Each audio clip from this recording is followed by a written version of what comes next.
Hi అండి, good evening. Welcome to one more daily vlog. మా పిల్లలు చక్కగా ఈవినింగ్ అయింది కదా, ఇంకా కార్టూన్ నెట్వర్క్ వేసుకొని చూసుకుంటున్నారు. మధ్యాహ్నం పూట పడుకోవడం చాలా రోజులైంది, మానేశారనమాట. కొంచెం చల్లగా ఉంటుంది కదరా, కాసేపు వెచ్చగా దుప్పటి కప్పుకొని పడుకుంటారు అన్నా సరే అస్సలు పడుకోవట్లేదు. మా బావ అయితే మార్నింగ్ షిఫ్ట్ చేసుకుని వచ్చారు, ఇంక పడుకున్నారనమాట, లెగలేదు. ఈవినింగ్ ఇంకా సరే ఆడుకొని వస్తారు, కాళ్ళ చేతులు కడిగి హోంవర్క్లు అన్నప్పటికీ ఇంకా ఆవలింతలు తీస్తారనమాట. అప్పుడు నిద్ర వస్తుంది వీళ్ళకి బాగా. అది ఇదని లైట్ గా మేనేజ్ చేసేస్తే మళ్ళీ ఉండిపోతారు రాత్రి 9:30 వరకు, అప్పుడు పడుకుంటారు. ఈ మధ్యనే చలి ఎక్కువైంది, ఫుల్ గా చలేస్తుంది అని చెప్పాను కదా. ఇంకా ఈ చలి చాలనట్టుంది, ఇంక ఇక్కడ వర్షాలు కూడా పడుతున్నాయి అనమాట. ఆల్రెడీ చిన్న చినుకులు స్టార్ట్ అయ్యాయి, ఇంకొక 2 రోజులు ఇలాగా కొంచెం వర్షాలు పడే అవకాశాలు ఎక్కువ ఉన్నాయంట. ఆల్రెడీ చినుకులు పడ్డాయి అనమాట, చినుకులు పడి అలాగా ఆగాయి. ఆల్రెడీ లైట్ గా ఆరాయి, కానీ ఇంక ఫుల్ గా మేఘాలు అయి ఉంది. మళ్ళీ అంతట్లో వర్షం పడుతుందో ఏంటో మరి. మన సబ్స్క్రైబర్ లో ఒకరు ఎప్పటి నుండో అక్క మీరు పిజ్జా ఇంట్లో ట్రై చేయండి అనేసి ఆల్మోస్ట్ చాలా వీడియోస్ కి కామెంట్ పెడుతూనే ఉన్నారనమాట. ఇంకా నేను చేస్తానని చెప్పినా గానీ ఈ ప్రతి వీడియోకి పెడుతూనే ఉన్నారు. ఇంకా ఫైనల్ గా అయితే ఆ రోజు వచ్చేసింది. ఈ రోజు అయితే నేను ఇంట్లోనే పిజ్జా చేయాలనుకుంటున్నాను. బయట వాతావరణం కూడా నాకు బాగా సహకరిస్తుంది అనమాట. వాతావరణం అంతా బాగా చల్లగా ఉంది. లాస్ట్ హిందీలో పుష్ప మూవీ చూసాం కదా, అప్పుడే పిజ్జా కావాల్సినవన్నీ కూడా కొన్ని తీసుకొని వచ్చాము. కానీ పిజ్జా చేయడానికి బేకింగ్ ట్రే అనేది మాకు ఇక్కడ ఎక్కడ దొరకలేదు, లోకల్లో కూడా దొరకలేదు అనమాట. అందుకే మా బావ ఫ్లిప్కార్ట్ లో ఆర్డర్ చేశారు. ఇంకా అదైతే లాస్ట్ బ్లాగ్ చూసారు కదా, లాస్ట్ బ్లాగ్ లో వచ్చేసింది ఇంటికి పిజ్జా. ఇదిగోండి, ఇదైతే ఆర్డర్ చేశారు, వచ్చేసింది అనమాట. ఇంకా బేక్ చేయడానికి ట్రే అనేది ఇంక ఈ రోజు అయితే చేసేస్తాను. ఎప్పటి నుంచో అడుగుతున్నారు, మేము కూడా వెయిట్ చేస్తున్నాం అనమాట. కావాల్సినవన్నీ ఉండాలి కదా, అందుకోసం అనేసి మెయిన్ అయితే దీనికోసం అని వెయిట్ చేసాము. ఇంకా ఫైనల్ గా అయితే వచ్చేసింది, ఇంకా చేసేస్తాను సిస్టర్. సారీ కాస్త లేట్ అయింది పిజ్జా చేయడము. ఇంక ఈ రోజు అయితే నేను పన్నీర్ పిజ్జా చేయాలనుకుంటున్నాను. మేము ఎప్పుడు పిజ్జా హట్ కి వెళ్ళినా సరే లాస్ట్ టైం 2 సార్లు కూడా మేము తందూరి పిజ్జా తిన్నాం అనమాట. తందూరి పన్నీర్ పిజ్జా. అందులో పిజ్జాని 4 ముక్కలు కోస్తే ఒక పిజ్జాకి ఒక్క పన్నీర్ ముక్కే వచ్చింది. అసలు షాక్ అయిపోయినా. మరి ఈ మాత్రం దానికి పన్నీర్ పిజ్జా అని పేరు ఎందుకో నాకు అర్థం కాలేదు. నేనైతే ఈరోజు ఇంట్లోనే చేస్తాను, కొంచెం ఎక్కువ ముక్కలు వేసుకొని చేయాలనుకుంటున్నాను. ఇంకా లేట్ చేయకుండా ప్రాసెస్ స్టార్ట్ చేసేస్తా. మెయిన్ గా పిజ్జా బేస్ ఏంటంటే మైదా పిండి, అలాగే ఈస్ట్ అని ఒకటి ఉంటది అనమాట. నా దగ్గర చూపిస్తాను చూడండి, ఈస్ట్. ఇదిగోండి, ఈస్ట్ అని ఉంటది. మైదా పిండి అలాగే ఈ ఈస్ట్ వేసి చేస్తారు, చాలా బాగా పొంగిద్ది అనమాట. పిజ్జా అనేది సాఫ్ట్ గా బాగా వస్తది. కానీ నేనైతే ఇప్పుడు ఇదేమి యూజ్ చేయట్లేదు, కొన్నాను కానీ ఇదేమి యూజ్ చేయట్లేదు. హెల్దీ వేలో నేనైతే ఇప్పుడు గోధుమ పిండితో చేయాలనుకుంటున్నాను పిజ్జా అనేది. ఇదనమాట ఈస్ట్. ఏవో చిన్న గసగసాలాగే ఉన్నాయి అనమాట. నేను కూడా ఇప్పటి వరకు అసలు ఇవి ఎలాగుంటాయో కూడా చూడలేదు, అంటే వీడియోస్ లో అట్లా చూడడమే కానీ రియల్ గా చూడలేదు అనమాట. లాస్ట్ టైం మా కోఆపరేటివ్ స్టోర్ కి వెళ్తే ఎందుకో సడన్ గా నాకు ఇది ఈస్ట్ అని కనిపించింది. అరే బాబరే, ఈస్టా? నాకు నేను చూడంగానే దేనిలోనో వేస్తారు, ఎక్కడో చూసాను, కావాలని తీసుకొని వచ్చిన తర్వాత ఈస్ట్ తో ఏమేమి చేస్తారా అని చూసినాను అనమాట. ఎప్పుడైనా సరే దీంతో ఒకసారి బ్రెడ్ చేయాలనుకుంటున్నాను, చూద్దాము ఎలాగొస్తుందో ఏంటో. ఇప్పుడైతే ప్రెసెంట్ నేను గోధుమ పిండితోనే చేస్తాను పిజ్జా. ఫస్ట్ పిజ్జా బేస్ కోసం అనేసి నేనైతే 1 కప్పు గోధుమ పిండి తీసుకుంటున్నా. ఫస్ట్ అయితే పిండిని బాగా కలుపుకుందాము. ఇందులోనే కొంచెం అంత సాల్ట్, అలాగే కొంచెం అంత నేను పంచదార కూడా వేసుకుంటున్నాను. నేనైతే ఈ పిజ్జా ట్రై చేయడం ఫస్ట్ టైం అనమాట. ఇదైతే నాకేమీ రాదు, నేను వేరే ఒక పేజ్ లో చూసే ట్రై చేస్తున్నా. కొంచెం అంత పంచదార కూడా వేసుకున్నాను. ఇప్పుడు ఇందులోనే 1/2 టీ స్పూన్ నేను బేకింగ్ పౌడర్ వేస్తున్నా. తర్వాత 1/4 టీ స్పూన్ నేను బేకింగ్ సోడా వేస్తున్నాను. ఒకసారి వీటన్నింటినీ బాగా కలుపుదాము. మా పిల్లలకి ఇంక నేను పిజ్జా చేస్తున్నానని చెప్పలేదు, లేదంటే ఈ పాటికి వచ్చేసి వాళ్ళు కూడా ఏగల్లా మూగిపోదురు. ఆ ట్రే వచ్చినప్పటి నుండి అమ్మ పిజ్జా అంటూనే ఉన్నారనమాట. ఫైనల్ గా ఈ రోజు చేస్తున్నా నేను. ఇప్పుడు మనము ఈ పిండిని వాటర్ తో కాకుండా పెరుగుతో కలుపుకోవాలి. కొంచెం పెరుగు వేసుకొని కలుపుకుంటున్నాను. పిండి అనేది మరీ గట్టిగా కలపకూడదు, కొంచెం స్టిక్కీగానే ఉండాలి. ఇంకొంచెం పడుతుంది పెరుగు వేస్తున్నా. ఇంకా కింద అనేది కొంచెం పిండిలాగా ఉంది చూడండి, అందుకే ఇంకొంచెం యాడ్ చేస్తాను పెరుగు. సరిపోలేదు ఇంకా. ఇప్పుడు సరిపోతుందిలేండి కరెక్ట్ గా. మేము ఆన్లైన్ లో ఆర్డర్ చేసిన బేకింగ్ ట్రే అనేది ఆ పిజ్జా బేకింగ్ ట్రే కాస్త చిన్నగానే ఉంది, అందుకోసమనే దానికి సరిపడినంత పిండిని మాత్రమే నేను తీసుకున్నాను చిన్న కప్పుతో. చూస్తున్నారు కదా ఇలా స్టిక్కీగానే ఉండాలి, మరి గట్టిగా కలపకూడదు, చపాతీ ముద్ద కలిపినట్టు. ఇప్పుడు ఇందులోనే ఒక స్పూన్ బటర్ యాడ్ చేసుకుని కలుపుకోవాలి, బాగా మిక్స్ అయిపోవాలన్నమాట ఈ బటర్. మరి ఫ్రిడ్జ్ నుంచి వెంటనే తీసింది వేయకండి, కాస్త రూమ్ టెంపరేచర్ లో ఉంటే బాగా మిక్స్ అయిపోతుంది బటర్ అనేది. ఫ్రిడ్జ్ నుంచి తీసామనుకోండి కాస్త గట్టిగా ఉంటది, అంత త్వరగా కలవదు. అందుకే నేనైతే ఇంక బటర్ తీసేసి బయటే పెట్టేశాను మధ్యాహ్నమే. ఈ విధంగా ఉండాలి పిండి అనేది స్టిక్కీగా. చూస్తున్నారు కదా చేతికి అంటుకుంటుంది బంకలాగా. పిండిని ఇలా కలుపుకున్నాను. ఇప్పుడైతే ఇందులో కొంచెం బటర్ గానీ నెయ్యి గానీ ఏదో ఒకటి వేసుకొని మళ్ళీ ఒకసారి మీద నుంచి కలుపుకోవాలన్నమాట. నేనైతే ఇక్కడ ఇప్పుడు నెయ్యి యూజ్ చేస్తున్నాను, ఎందుకంటే ఆల్రెడీ బటర్ అనేది కాస్త లిక్విడ్ లా లేదనమాట, స్టిక్కీగా ఉంది కదా, ముద్దలాగా ఉంది. అందుకే ఇప్పుడైతే కొంచెం లిక్విడ్ స్టేజ్ గా ఉంది కాబట్టి నేనైతే ఇక్కడ నెయ్యి యూజ్ చేస్తున్నా. మళ్ళీ చేయి పడితే అంటే వస్తుంది ఏంటో మరి. కాస్త ఇలా ముద్దలాగా చేసేసి మొత్తము చుట్టూరా అంటున్నట్టు చేసుకోవాలంతే. అండ్ నేను బటర్ ఇంకా ఎందుకు వేయట్లేదు అంటే, ఇంకా అదైతే సాల్టెడ్ బటర్ అనమాట. ఆల్రెడీ నేను ఇందులో ఉప్పు వేసుకున్నాను, మళ్ళీ సాల్టెడ్ బటర్ వేసామనుకోండి మళ్ళీ ఎక్కువ ఉప్పు అయిపోయినా సరే అసలు తినలేము. అందుకోసమనే నేను ఇంకా నెయ్యి అయితే వేస్తున్నా, ఎలాగో చేతికేమీ ఎక్కువ అంటలేదు.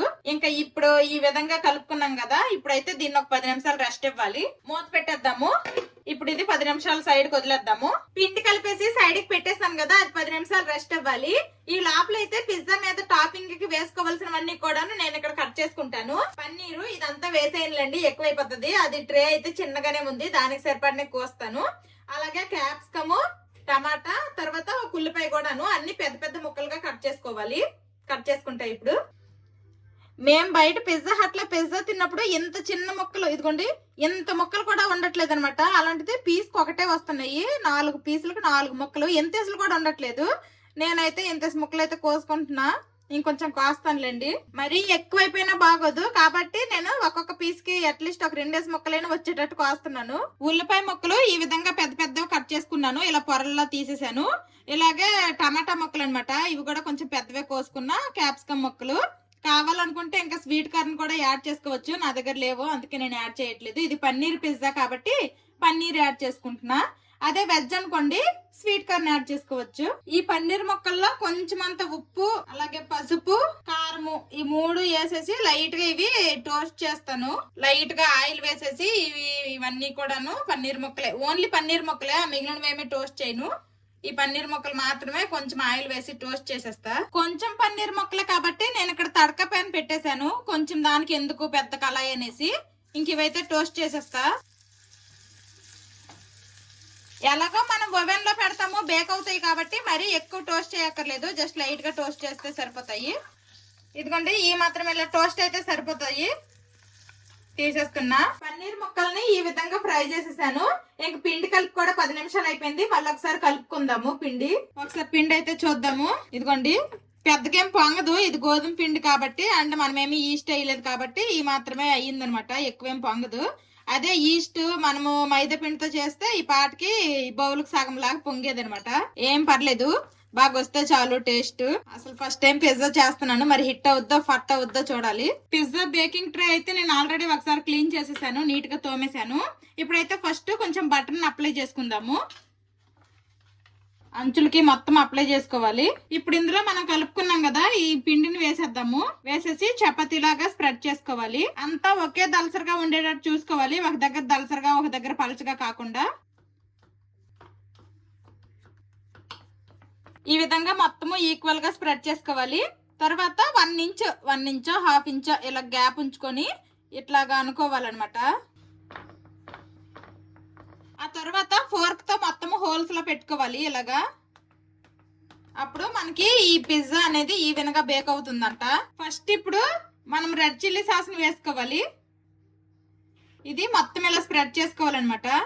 నేను ఈ బ్రాండ్ యూజ్ చేస్తున్నా, ఇదైతే నేను స్మార్ట్ బజార్ లో తీసుకున్నాను.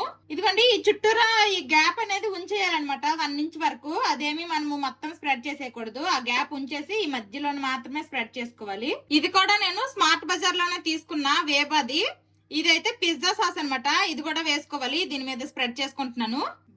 ఓపెన్ చేయంగానే స్మెల్ అయితే అదిరిపోయింది, టేస్ట్ ఎలాగొస్తుంది ఏటో. ఇంకొంచెం వేద్దాము, ఎందుకంటే పిజ్జా సాస్ కదా, ఇదే మెయిన్ ఫ్లేవర్ అని తెస్తుందో ఏంటో మరి చూడాలి. ఇది కూడా మొత్తం స్ప్రెడ్ చేసేసా. తర్వాత ఇప్పుడు దీని మీద చీజ్ వేసుకోవాలి. ఇదైతే అమూల్ చీజ్ అనమాట. ఇప్పుడు దీని మీద మనకు నచ్చిన వెజిటేబుల్స్ వేసుకోవడమే. నేనైతే ఇవి పన్నీర్ పిజ్జా అన్నాను కదా, పన్నీరు, క్యాప్సికమ్, ఉల్లిపాయ, టమాటా ముక్కలు అయితే వేసుకుంటాను. మంచిగా డెకర్ చేసుకుందాము.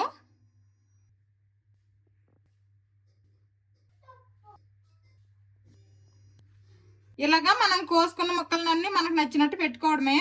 నేనైతే పిజ్జా ఖాళీ లేకుండా ఫుల్ పెట్టేస్తున్నాను. ఇప్పుడైతే ఇది ఓరిగానో అనమాట. ఇది లైట్ గా వేసుకోవాలి, సరిపోతుంది. మరి ఎక్కువ వేసేసినా ఎలాగొస్తుంది ఏంటో మరి ఫ్లేవర్. ఇప్పుడు దీని మీద ఇంకాస్త చీజ్ ని వేసుకోవాలి.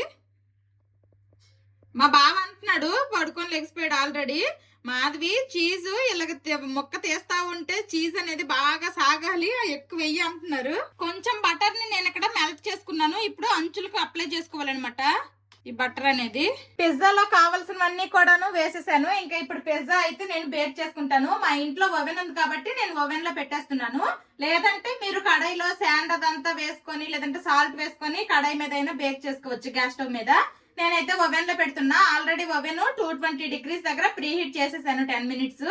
ఇప్పుడు ఈ పిజ్జా పెట్టేసి 220 డిగ్రీస్ దగ్గర 20 మినిట్స్ బేక్ చేద్దాము. ఆల్రెడీ ఓవెన్ లోపల అయితే పెట్టేశాను. ఆల్రెడీ ఇక్కడ పిజ్జా ఆప్షన్ అయితే ఉందన్నమాట మాకు, కానీ అందులో పెడితే ఎలా బేక్ అవుద్దో ఏంటో తెలీదు. అందుకోసమే నేను కన్వెన్షన్ మోడ్ లో పెట్టేసి నార్మల్ టెంపరేచర్ అడ్జస్ట్ చేసుకుంటున్నాను. 220 డిగ్రీస్ దగ్గర 20 మినిట్స్ బేక్ చేస్తున్నా. ఓవెన్ లో పిజ్జా పెట్టాం కదా, అది బేక్ అవుతుంది. ఈ లోపల అయితే కొంతమంది హాయ్ చెప్పండి అనేసి అయితే కొన్ని కామెంట్స్ పెట్టారు. వాటిని అయితే ఇప్పుడు చదవాలనుకుంటున్నాను. కోనసీమ వాళ్ళందరికీ హాయ్ చెప్పమంటున్నారు, పేరేమీ చెప్పలేదు. కోనసీమ వాళ్ళందరికీ ఒక పెద్ద హాయ్ అండి. అలాగే మన సబ్స్క్రైబర్ లో ఒకరి సిస్టర్ పేరు మాధురి అంట, ఊరు పనింగరపల్లి అంట. చాలా సార్లు అడిగారంట హాయ్ చెప్పండి అక్క అని, నేనైతే చెప్పలేదంట. నేనైతే మీ కామెంట్ ఇప్పుడే చూస్తున్నాను సిస్టర్, సారీ కొంచెం లేట్ గా చెప్తున్నాను. Hi Madhuri sister. అలాగే మన సబ్స్క్రైబర్ లో ఒకరి పేరు లక్ష్మి అంట, వాళ్ళది గన్నవరం అంట, హాయ్ చెప్పమంటున్నారు. హాయ్ లక్ష్మి గారు. మన సబ్స్క్రైబర్ లో ఒకరి బాబు పేరు లక్షిత్ అంట, 15 మంత్స్ అంట ఆ బాబుకి. ఆ బాబు నా వీడియోస్ ఇంట్రెస్ట్ గా చూస్తాడంట, ఆ బాబుకి హాయ్ చెప్పమంటున్నారు. హాయ్ లక్షిత్. మన సబ్స్క్రైబర్ లో ఒకరి పాప పేరు పరిణిత అంట, హాయ్ చెప్పమంటున్నారు. హాయ్ పరిణిత పాప. మన సబ్స్క్రైబర్ లో ఒకరి పేరు రమ్య అంట, డైలీ మన వీడియోస్ చూస్తారంట. వాళ్ళ పిల్లలకి హాయ్ చెప్పమన్నారు, కానీ ఇక్కడ పేర్లు ఏమీ చెప్పలేదన్నమాట. ఇంకా నాకైతే పేర్లు తెలియదు, కానీ రమ్య గారు మీ పిల్లలిద్దరికి కూడాను ఒక పెద్ద హాయ్ అండి. మన సబ్స్క్రైబర్ లో ఒకరి పేరు శిరీష అంట, వాళ్ళది మిరియాలు కూడా అంట, హాయ్ చెప్పమంటున్నారు. హాయ్ శిరీష గారు. మన సబ్స్క్రైబర్ లో ఒక సిస్టర్ యూట్యూబ్ ఓపెన్ చేసిన ప్రతిసారి కూడాను నేను వీడియో పెట్టినా లేదా అనేసి చూస్తా ఉంటారంట. నేను పెట్టిన ప్రతి వీడియో కూడాను మిస్ అవ్వకుండా చూస్తారంట. పేరు వివేక అంట, హాయ్ చెప్పమంటున్నారు. హాయ్ వివేక సిస్టర్. మన సబ్స్క్రైబర్ లో ఒకరి పేరు కావ్య తిరిష్ అంట, ఎన్నిసార్లు హాయ్ చెప్పమన్నా సరే అసలు చెప్పట్లేదు ఏంటండి అనేసి అయితే కామెంట్ పెట్టారు. సారీ అండి, మీ కామెంట్ నేను ఇప్పుడే చూశాను. హాయ్ కావ్య తిరిష్ గారు, హాయ్ చెప్పండి అని ఇలాంటి కామెంట్స్ చాలా వస్తున్నాయి. మా బాబుకి హాయ్ చెప్పండి, లేదంటే మా పాపకి హాయ్ చెప్పండి, లేకపోతే నా పేరు ఇది, మా ఊరు పేరు ఇది అనేసి అయితే చాలా కామెంట్స్ వస్తున్నాయి. నేను ఎప్పుడైతే యూట్యూబ్ ఆన్ చేసి కామెంట్స్ అన్ని చూస్తూ ఉంటానో అప్పుడు చూసిన ప్రతిసారి నాకు ఇలాంటి కామెంట్స్ కనిపిస్తే నేను అది స్క్రీన్ షాట్ తీసేసి ఉంచుతాను. నేను ఎప్పుడైతే వ్లాగ్ షూట్ చేస్తానో అప్పుడైతే అవన్నీ కూడాను మాక్సిమం చెప్పడానికే ట్రై చేస్తున్నాను. ఇంకా ఎవరివైనా మిస్ అయిపోతే వాళ్ళేమో నన్ను కొంచెం ఎన్నిసార్లు చెప్పినా చెప్పరు, మిమ్మల్ని మేము అన్సబ్స్క్రైబ్ చేసేస్తాము అట్లా అంటున్నారు. నేనైతే వీలైనన్ని చెప్పడానికే ట్రై చేస్తున్నాను. ఎవరివైనా సరే మిస్ అయిపోతే నన్ను తిట్టుకోవద్దు. చాలా కామెంట్స్ వస్తున్నాయి కదా, అందులో ప్రతిదీ చెప్పడం అంటే కష్టము. నాకు వీలైనన్ని అయితే నేను చెప్పడానికే ట్రై చేస్తున్నాను. ఇదైతే ఎవరు తప్పుగా అనుకోవద్దు. బయట వాతావరణం బాగాలేదు, ఫుల్గా చలేస్తుంది, కొంచెం వర్షం కూడా పడింది కాబట్టి ఇంక మా పిల్లలకైతే ఈరోజు పార్క్ ఎక్కడికి పంపించలేదు, ఇంట్లోనే ఉన్నారు. ఫుల్ గా టీవీ చూసుకుని ఎంజాయ్ చేస్తున్నారు. జోషి అమ్మ పిజ్జా చేస్తుంది, పన్నీర్ పిజ్జా. నీకు ఇష్టమా? నీకమ్మా జోస్నా చాలా ఇష్టమా? పిజ్జా చూస్తున్నారా, లోపల గుండ్రంగా తిరిగి బేక్ అవుతుంది. స్మెల్ అయితే అదిరిపోతుంది అనమాట. ఇంకా బేక్ అవడానికి 5 మినిట్స్ టైం అయితే ఉంది. ఇంకా 5 మినిట్స్ తర్వాత బేక్ అయిపోతే ఇంకా టేస్ట్ చేసి చెప్తాము ఎలాగుంది ఏంటి అనేది. పిజ్జా బేక్ అయిపోయిన టైంకి ఇదిగోండి చినుకులు కూడా స్టార్ట్ అయిపోయి అనమాట, చినుకులు పడుతున్నాయి. వెదర్ అయితే సూపర్ ఉంది. వేడి వేడి పిజ్జా ఇప్పుడు తింటాం. ఇంకా అసలే శీతాకాలం అంటే ఇంక వర్షాలు ఒకటి. వర్షాలు ఎక్కడే కాదు మా శ్రీకాకుళంలో కూడా ఫుల్ గా వర్షాలు పడుతున్నాయంట. మా అమ్మలు అయితే ఫోన్ చేసినప్పుడు చెప్పారనమాట. ఫుల్ గా నూర్పులు అవన్నీ అవుతున్నాయి, ధాన్యాలన్నీ కళ్ళల్లోనే ఉన్నాయి, ఇంకా అవి తడిసిపోకుండా తారపన్లు అవన్నీ కప్పారంట. వాళ్ళకి ఈ టైంలో కాస్త ఇబ్బంది వర్షాలు పడితే, మరి ఏం చేస్తాం, తప్పదు కదా. పిజ్జా బేక్ అవడానికి ఇంకా ఇదిగోండి 12 seconds, 10 seconds, 9 count down start అయిపోయింది. 7 6 5 4 3 2 1 0 ఆగిపోయింది. ఇంక ఇప్పుడైతే ఓపెన్ చేసి చూస్తాను అసలు ఎలా వచ్చింది ఏంటి అనేది. రెడీ 1 2 3. వావ్, చూడడానికి అయితే భలే కలర్ఫుల్ గా ఉందనమాట. ఒకసారి బయటకు తీసి అయితే చూపిస్తాను. ఇదిగోండి పిజ్జా అయితే ఈ విధంగా బేక్ అయింది. ఇంకా మంచి వేడి వేడిగా ఉందనమాట. జోషి ఇదిగో పిజ్జా కట్టర్ ఉంటే బాగుండు. ఇది ఆర్డర్ చేసినప్పుడే మా బావకు చెప్తే పిజ్జా కట్టర్ ఆర్డర్ చేయలేదు. చేసిన ఒకసారికి ఇంకా పిజ్జా కట్టర్లు అవసరం లేదని సరే, అందుకే నార్మల్ నైఫ్ తోనే కట్ చేసేస్తా. క్రిస్పీగా వచ్చినట్టుంది. 4 స్లైసెస్ చేస్తుందా మా అమ్మ. తీస్తాను, ఆగుతావా? వస్తుందో రాదో నాకు డౌటే. వస్తే ఓ పర్లేదు, నైస్. ఫస్ట్ అమ్మ టేస్ట్ చేసిద్ది. ఓకే, ఫస్ట్ అమ్మే ఈసారి టేస్ట్ చేసి చెప్పిద్ది ఎలాగొచ్చిందో. ఫస్ట్ అయితే ఇంక నేనే టేస్ట్ చేస్తున్నా. మా వాళ్ళు భయపడుతున్నారు, నా మీదే ప్రయోగం అంటున్నారు. ఇంక సరేలేండి. చిల్లీ ఫ్లేక్స్ ఆరిగానో వేసుకోవడం మర్చిపోయాను. స్పైసీగా ఉంటాయి. ఎలాగుంది ఇంతకీ తిన్నావు? ఇంట్లో చేసినలాగే ఉంటది. నేను ఇప్పుడు ఇది నచ్చలేదు అనట్లేదు, అంటే ఏదన్నా ఇంట్లో ట్రై చేస్తే ఇంట్లో ట్రై చేసినట్టే ఉంటది, బయట తిన్నట్టు ఉండదు కదా, అలా అంటున్నాను. అలాగని ఇది బాగాలేదని కాదు. ఓకే ఓకే, ఫస్ట్ టైం కదా, ఇంకొక 2-3 సార్లు ట్రై చేస్తే సెట్ అయిపోతుంది. టేస్ట్ అయితే ఓకే, కానీ కింద చూడండి గోధుమ పిండితో చేయడం వల్ల అది అలానే ఉండిపోయింది ఫ్లాట్ గా, ఏమీ ఎక్కువ పొంగలేదు అనమాట. నెక్స్ట్ టైం చేసినప్పుడు మాత్రం ఖచ్చితంగా మైదా ఈస్ట్ అన్ని వేసి ట్రై చేస్తా. మా పిల్లలు ఇంకా టేస్ట్ చేస్తున్నారు. తినమ్మా, తిను. ఇట్ బాగుందా, నచ్చిందా? నీకు రా చేస్తున్నావు.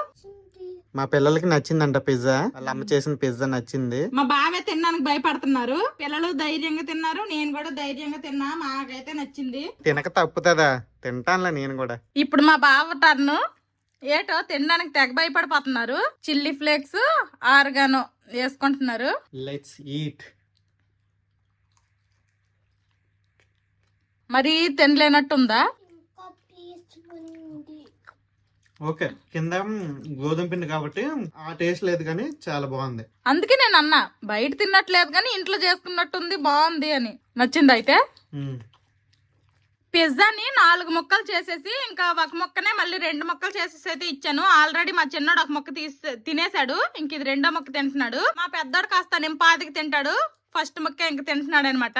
ఇదేమో మా పెద్దోడిది ఈ ముక్క ఉండిపోయింది. ఇంకా మా బావకి నాకు కొంచెం పెద్దవి ఒక్కొక్క ముక్కలు.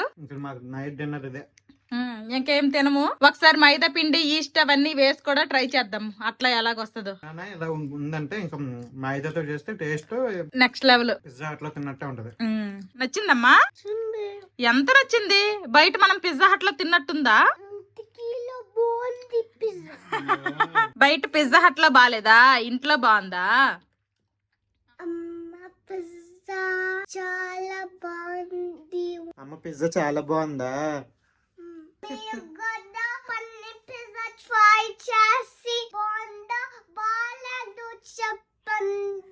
ఎలాగొచ్చిందో బాగాలేదో బాగుందో చెప్పండి అంట. మీరు కూడా పన్నీర్ పిజ్జా ట్రై చేసి ఎలా వచ్చిందో చెప్పండి అని చెప్తున్నాడు. నేనైతే ఎక్స్పెక్ట్ చేసిన దానికన్నా పిజ్జా అయితే బానే ఉంది,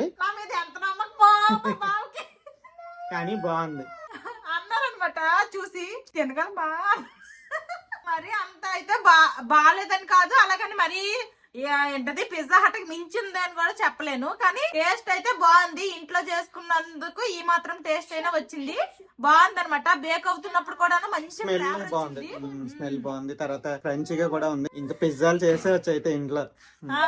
ఇంకా చేయడమే, మష్రూమ్ పిజ్జా, వెజ్ పిజ్జా, తర్వాత చికెన్ తెచ్చినాయి ఆ సాసులు అవన్నీ అయిపోయిన వరకు చేస్తా ఉందాం. నేను ఫస్ట్ టైం డామినోస్ లో పిజ్జా తిన్నా, నాకు అస్సలు నచ్చలేదు అనమాట.